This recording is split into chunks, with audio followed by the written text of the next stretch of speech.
यार बच्चों फिर से आपका वेलकम है एनएससी फिजिक्स क्लास में। ऑप्टिक्स के आज के इस दूसरे लेक्चर में आप बेसिक जितने टर्म्स हैं ऑप्टिक्स से रिलेटेड उनको देखेंगे।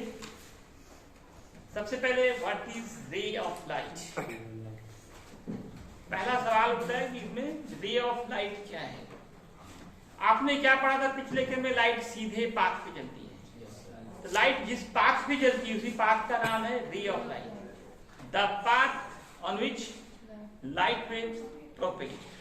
The path on which Hindi में इसको प्रकाश किरण कहते हैं। जिस पाथ पर लाइट चलती है, the path वह रास्ता, पथ विभूति में on which जिस पर लाइट चलती है, लाइट प्रोपेगेट, उसी का नाम है इसका रे ऑफ लाइट।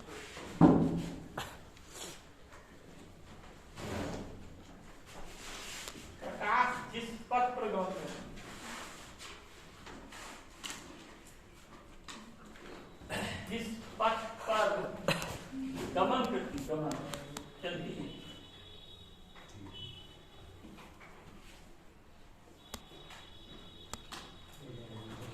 ही प्रकाश किरण कहते हैं।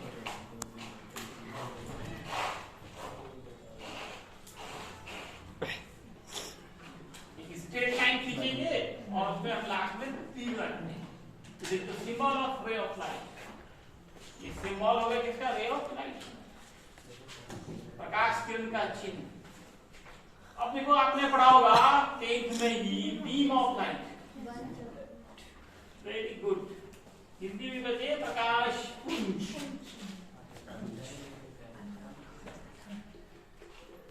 अच्छा तो ये लेक्चर मान लो पूरा 10th होगा, 8th होगा, 8th 10th सबके बच्चे देखिए। बीम ऑफ लाइट, प्रकाश पुंज। क्या ये पंच मतलब गुच्छा। प्रकाश किरणों का ये गुच्छा होता है, प्रकाश किरणों का ये पंच, एक collection of rays of light. प्रकाश किरणों के समूह को प्रकाश पुंज कहते हैं। प्रकाश किरणों के समूह, ये बंच मतलब होता है गुच्छा, ये bunch of rays of light, ये bunch of rays of light. इसका नाम होगा बच्चों, is called beam of light. Beam of light Hindi में भी मैं लिखता हूं प्रकाश किरणों के समूह को, प्रकाश किरणों के समूह को, गुच्छा को, बंच को, कलेक्शन को, group of, collection of, a bunch of rays of light. प्रकाश किरणों के समूह को प्रकाश पुंज कहते हैं।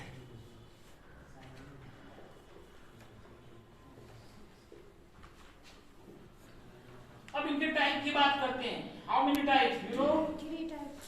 Very good, Sania. Types of beam of light. प्रकाश पुंज के प्रकार।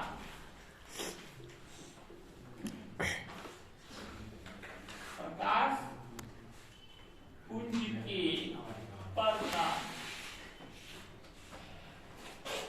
इसमें से पहला है आपका कन्वर्जिंग। पहला क्या है बच्चों? Converging beam of light. Converging beam of light. अभी सारी प्रकाश पुंज, प्रकाश पुंज। दूसरा होता है डाइवर्जिंग। कन्वर्जिंग का मैं फिगर भी दिखाता हूं। अगर सारे रेज आकर एक ही पॉइंट पे मिल रहे हो, यानी मैंने 3 रेज दिखाए, तीनों के तीनों यहाँ आकर मिल रहा है। अलग अलग जगह से आकर एक पॉइंट मिले, 3 का जितना भी रेज हो, जितने भी रेज हो, अगर एक पॉइंट पर आकर मिल रहे हो, मिल कर रहे हैं, इसको मिल जाता है, एक जगह आकर मिल करना, एक कन्वर्जिंग कहलाता है। तो सबसे अच्छा एग्जाम्पल ये क्लासरूम में आप लोग अलग अलग जगह से आए हो और एक जगह आकर मिल गए, मिलना है ना, अलग अलग जगह से आकर एक पॉइंट पे एक जगह आकर मिल जाए, ये कन्वर्जिंग कहलाता है, अभिसारी कहलाता है। इसमें अगर जितनी भी रेज होगी सब आकर एक जगह मिल जाएगा, इसलिए इसका नाम है अभिसारी प्रकाश पुंज, converging beam of light. Converging का दिमाग में है ना, जब भी भूल जाए तो क्लासरूम को याद कीजिए, क्लासरूम में हुआ क्या, अलग अलग जगह से लोग आकर एक जगह मिल जाते हैं। अब क्लास खत्म होगा तो डाइवर्जिंग होगा, आप अपना अपना फैल जाइएगा, सब अपना अपना घर पर जाइएगा, डाइवर्जिंग फैल जाना, डाइवर्जिंग बीम ऑफ लाइट। अब सारी प्रकाश पुंज, अब सारी प्रकाश पुंज। अब क्या हुआ जो एक पॉइंट से निकल कर, एक जगह से निकल कर अलग अलग दिशाओं में, अलग अलग तरफ डायरेक्शन में ये फैल जाती है, डाइवर्ज करना, फैल जाना, अपसाइड प्रकाश पुंज कहते हैं। और अगर सारे में पैरेलल हो, समांतर हो, उनके बीच की दूरी बराबर रहे, उसको कहेंगे पैरेलल बीम ऑफ लाइट, समांतर प्रकाश पुंज।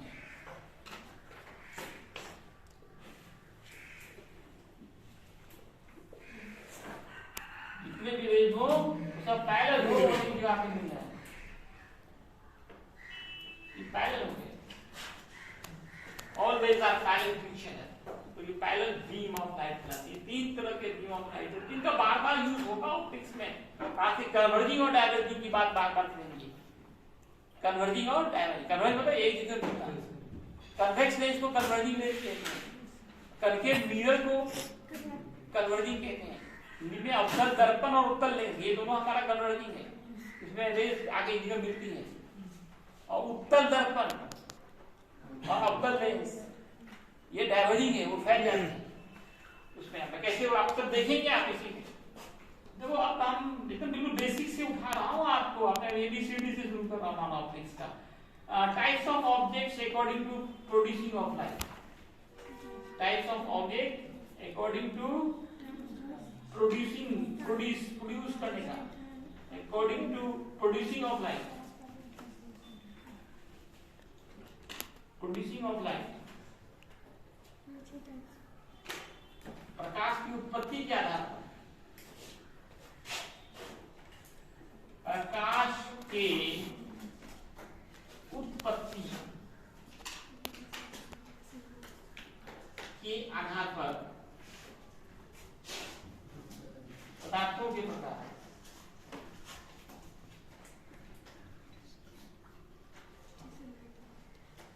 उत्पत्ति क्या है, तो उसमें से सबसे पहले होता है आपका ल्यूमिनस, ल्यूमिनस हिंदी में कहते हैं दीप्त, जो लाइट खुद प्रोड्यूस करता हो, which produce light itself, जो अपने आप लाइट क्या करता है।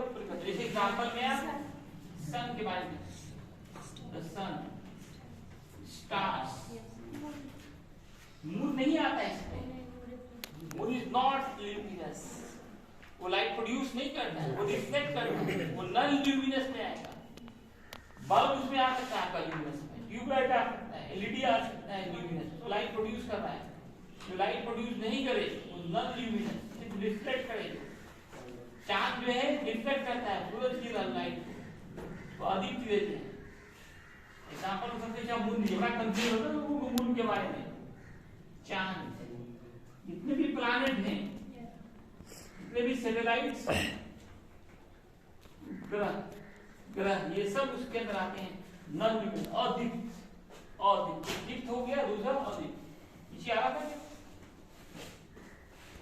अब देखिए types of object according to, types of objects according to,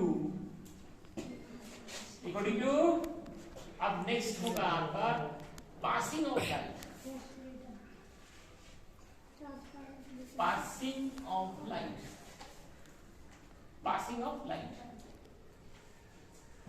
light के पास करने के मतलब कुछ ऑब्जेक्ट ऐसे होते हैं, शम्स, आपका नाम आ गया यूट्यूब पे, तो बच्चों तीन तरह के ऑब्जेक्ट होते हैं। जैसे देखो हम लोगों के बीच में हवा है, लेकिन सब एक दूसरे को देख रहे हैं, इसका मतलब हवा से लाइट कंप्लीटली पास हो रहा है, हवा से लाइट, इसका नाम ट्रांसपेरेंट है।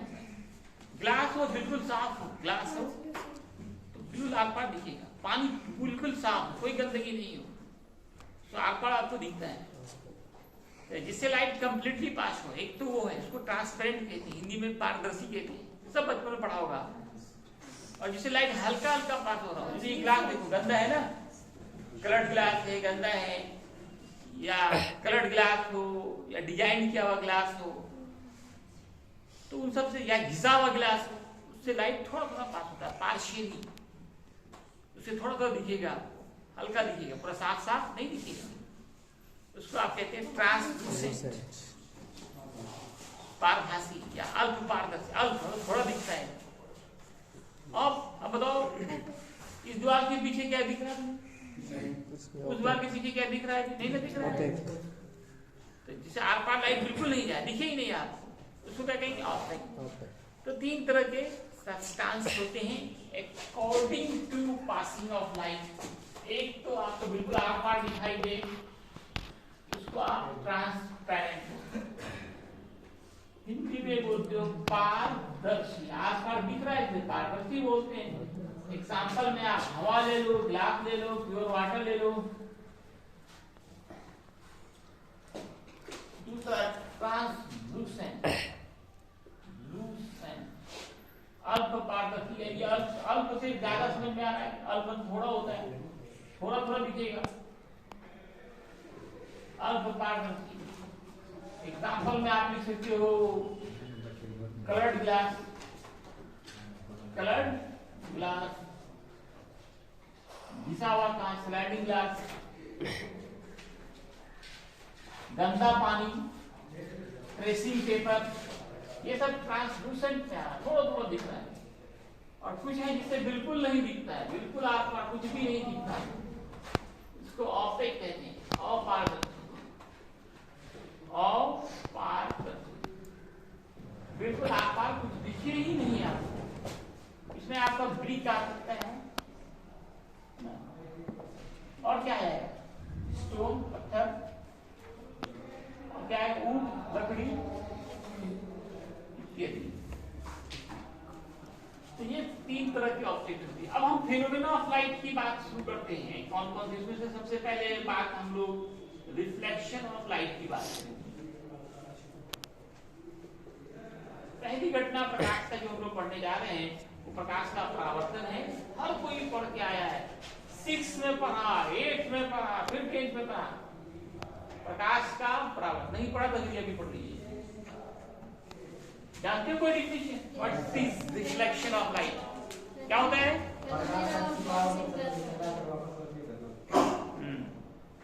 टकराना फिर वापस आना।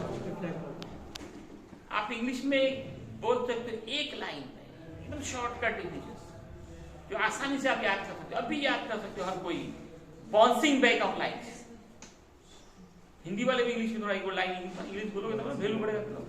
Bouncing back of light, bouncing back of light is called reflection of light. इसको ऐसे समझो, देखो अब कभी कभी हम कुछ जैसे बहुत ज्यादा हार्ड कुछ होता है, फिजिक्स होता है, पढ़ाना शुरू करते हैं तो कुछ लोग बच्चा क्या होता है, सर बाउंस कर गया, क्या हो गया बोलते हो ना, बाउंस कर गया। तो अगर आपको कुछ समझ में नहीं आया तो आप क्या बोलते हो, बाउंस कर गया।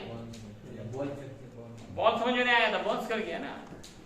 तो बाउंस यहाँ पे पढ़ाई से रिलेटेड क्या बाउंस है कि हमने आपको बोला या आपके दिमाग तक गया, टकरा के वापस चला, अंदर कुछ नहीं घुसा, आपके दिमाग के अंदर कुछ नहीं गया, टोटल के टोटल क्या हुआ, वापस आ गया, रिफ्लेक्ट हो गया। इसी को बाउंसिंग बैक बोलते हैं। अगर किसी सरफेस से, किसी ऑब्जेक्ट से लाइट टकराए और 100% क्या हो, वापस आ जाए, कुछ भी अंदर ना जाए, कुछ भी आर पार ना जाए, ना वो उसी को एब्जॉर्ब करे, कंप्लीटली उसको वापस भेज दे। लाइट जाए, टकराए, फिर वापस आ जाए, इसको कहते हैं बाउंसिंग बैक। इसी को कहते हैं प्रकाश का परावर्तन, किसी सतह से टकरा कर लाइट का फिर उसी मीडियम में लौट आना ही रिफ्लेक्शन ऑफ लाइट कहलाता है, bouncing back of light. Hindi वाला भी थोड़ा इंग्लिश बोलेगा, 100 नंबर का इंग्लिश कैसे बात करेगा, इंग्लिश से चलेगा। Bouncing back of light, called reflection of light.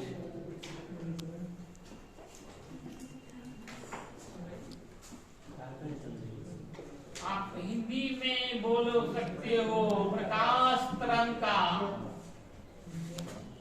किसी परावर्तक सतह से टकराकर पुनः उसी माध्यम में लौट आने की घटना को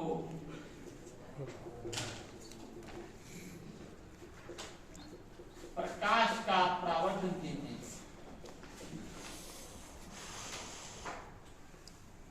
परावर्तन कहते हैं। ये मान लो ये परावर्तक सतह है, लाइट ऐसी आई टकराई, यहाँ पे नॉर्मल चीजों में जितना ये इधर एंगल होगा उतना ही एंगल बनाते हुए लाइट इधर जाएगी। आई टकराई वापस गई, आई टकराई और फिर वापस चली। ये जो रे आ रही है इसका नाम इंसिडेंट रे, वो इंसिडेंट रे हिंदी में आपतित किरण बोलते हैं। आपतित किरण, इसको बच्चों रिफ्लेक्टेड रे बोलते हैं। रिफ्लेक्टेड रे, परावर्तित किरण, और इसको बोलते हो नॉर्मल, अभिलंब, और इस पॉइंट को बोलते हैं इंसिडेंस पॉइंट। इंसिडेंस पॉइंट, आपतन बिंदु।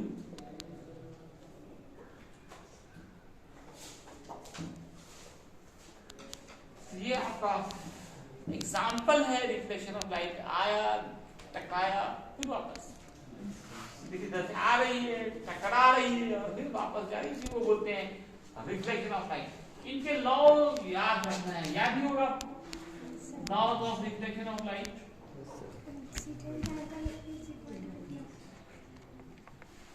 ऑफ लाइट, प्रकाश के परावर्तन के नियम, परावर्तन के नियम। कितने नियम है? दो। फर्स्ट लॉ क्या कहता है? आपतित किरण परावर्तित किरण एक ही सतह पर स्थित है। फर्स्ट लॉ कहता है ये जो इंसिडेंट रे है, दोनों एक ही पॉइंट, रिफ्लेक्टेड रे है एक ही और नॉर्मल, तीनों एक ही बिंदु पर होगा, या एक ही प्लेन पर होगा। पहला लॉ ये कहता है incident ray, incident, reflected ray and normal. और क्या बचा? Normal. lie on same plane, same same plane. Hindi में कहिए आपतित किरण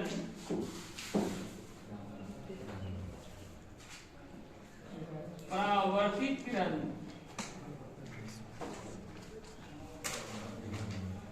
एवं आपतन बिंदु पर डाला गया अभिलंब, तीनों एक ही तल में होते हैं, एक ही तल में होते हैं, एक ही प्लेन पर होते हैं। लाइन ऑन सेम प्लेन, ये प्लेन हो गया, इसका नाम रिफ्लेक्टिंग सरफेस कहिए। ये सरफेस ही हमारा रिफ्लेक्टिंग सरफेस है, परावर्तक सतह है, रिफ्लेक्टिंग सरफेस। ये बिंदु जहां पर टकराया है इसका नाम इंसिडेंस पॉइंट है, हिंदी में परावर्तक सतह कहेंगे। और सेकेंड लॉ, सेकेंड लॉ भी आप लोगों को बता रहे थे, एंगल आई बराबर एंगल ऑफ इंसिडेंस साइन नहीं है इसमें, वो रिफ्लेक्शन में, रिफ्लेक्शन में angle i by angle r. Angle i बराबर होता है एंगल आई। ये अगर 30 डिग्री है आई तो आर भी 30 है, ये अगर 40 है तो ये भी 40 है, ये 50 है तो ये भी 40 जितना आई है। Angle of incidence is equal to the angle of reflection. Angle of incidence is equal to angle of is equal to the reflected video बनना है ना साथ में एंगल ऑफ रिफ्लेक्शन आपतन कोण और परावर्तन कोण के मान बराबर होते हैं। आपतन कोण एवं परावर्तन कोण क्या होते हैं? बराबर होते हैं, बराबर होते हैं, दोनों के मान बराबर होते हैं। जितना बड़ा आपतन कोण होगा उतना ही बराबर एंगल आई बराबर एंगल आर। दिखा क्या angle i equal angle r. I क्या होता है? Angle of incidence. आर क्या होता है? Angle of reflection. आपतन कोण बराबर परावर्तन कोण। ये है दो लॉ भी इंपॉर्टेंट। वेव ऑप्टिक्स में जाके ये काफी इंपॉर्टेंट हो जाता है, क्योंकि वेव ऑप्टिक्स में इसको हम लोग थ्योरेटिकली प्रूफ करते हैं। रिफ्लेक्शन और उसके लॉ, रिफ्लेक्शन और उसके लॉ को थ्योरेटिकली वेव सिद्धांत पर उसको प्रूफ किया। ये दो लॉन्ग क्वेश्चन होते हैं वेव ऑप्टिक्स में, लॉ को प्रूफ करना, इस घटना को भी प्रूफ करना। Any problem? कोई डाउट है आप लोगों को? जिनको डाउट है ऑनलाइन भी कमेंट बॉक्स पे कमेंट कर सकते हैं। धन्यवाद। दिखा दीजिए।